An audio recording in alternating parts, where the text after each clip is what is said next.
চিত্রনায়িকা মৌ খান সিনেমায় নিয়মিত অভিনয় করছেন তিনি। আন্তর্জাতিক মাতৃভাষা দিবসে দেশের প্রেক্ষাগৃহে মুক্তি পেতে যাচ্ছে তার অভিনীত বান্ধব সিনেমা। অনুপম কথাচিত্র প্রযোজিত ও সুজন বড়ুয়া পরিচালিত এ সিনেমায় প্রধান চরিত্রে অভিনয় করেছেন তিনি।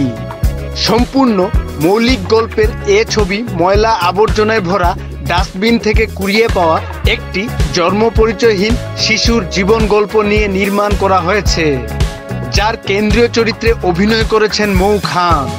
নিজের চরিত্র নিয়ে এ নায়িকা বলেন, আমি কমার্শিয়াল সিনেমায় অভিনয় করে অভ্যস্ত, যার কারণে সবসময় গ্ল্যামার্স লুকেই দর্শক পেয়েছে আমাকে, কিন্তু এবার আমাকে একজন অভিনেত্রী হিসেবে দেখবে সবাই, যা নিয়ে আমি খুবই উচ্ছ্বসিত। এই প্রথম নায়িকা নয়, একজন অভিনেত্রী হিসেবে কাজ করেছি। পুরো জার্নিটাই ছিল চ্যালেঞ্জিং, নিজের সর্বোচ্চ দিয়ে চেষ্টা করেছি, বাকিটা দর্শক সিনেমা মুক্তির পর বলবে। মৌ খান ছাড়াও এ সিনেমায় আরও অভিনয় করেছেন গাজী রাকায়েত, জয়রাজ, সুমিন সেনগুপ্ত, হাবিব খান সহ অনেকে।